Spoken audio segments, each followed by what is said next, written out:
Hello guys, good evening for today's video. I-unbox natin yung binili ko sa TikTok shop, which is the Acai Berry Capsule.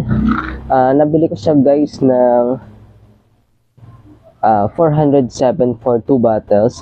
Each bottle contains 30 capsules, so bali 60 capsules.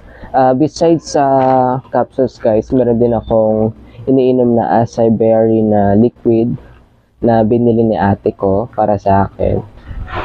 Ayan, so iinom ako noon sabay nitong capsule, di ba? Kasi maganda kasi itong acai berry guys. Superfood siya, food supplement, superfood talaga siya. Ito din yung iniinom ni tatay pero yung liquid na iniinom ko din. Ito nakita ko sa TikTok shop. Maganda ang review, tapos affordable. Hindi siya fake, pero ano siya, legit siya guys. Legit siya. Kasi bago kayo bumili ng mga ganito guys, you have to look at the comment section or reactions. Kasi reviews, kasi doon mo makikita yung ano, doon mo makikita yung product kung legit or not. Ayan. So, ayun nga, buksan na natin guys. Ayan. Balit 2 bottles guys yung nabili ko. So, 407. Kanina lang talaga siya dumating. Ayan. Pasensya na kayo guys sa boses ko guys. Medyo hindi pa totally 100% si Marvin. Ayan. Ganda yung packaging guys. Safe talaga.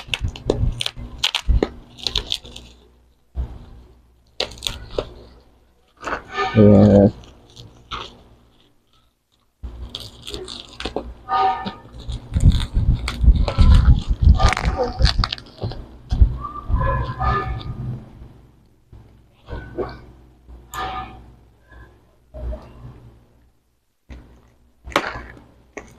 Ayan. Ayan, ito na siya guys. Ayan. Ayan, Acai Berry. Expiration date is August 1, 2026.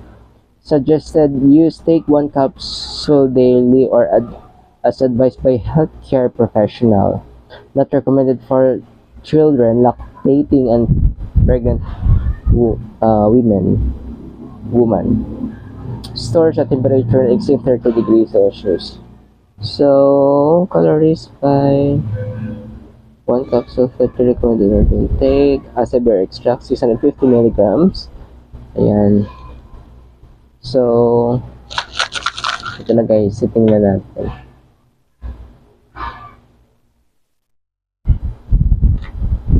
Push to open. Ayun. Ayan guys, Ito pala siya. Acai berry. Ayan.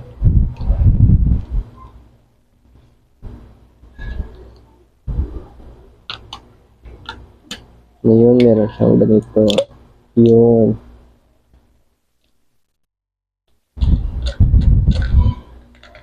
Ito guys, Ayan. Ayan. Ito siya guys.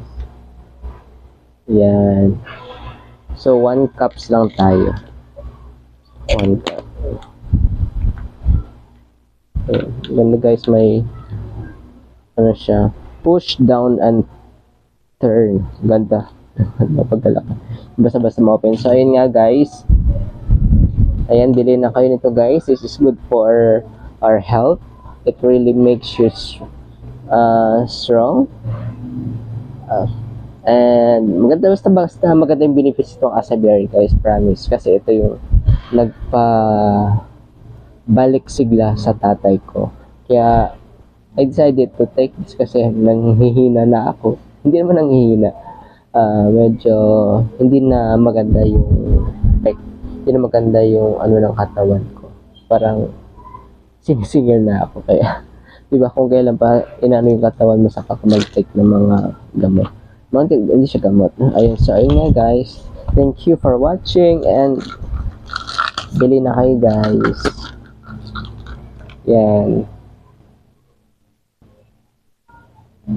Yan.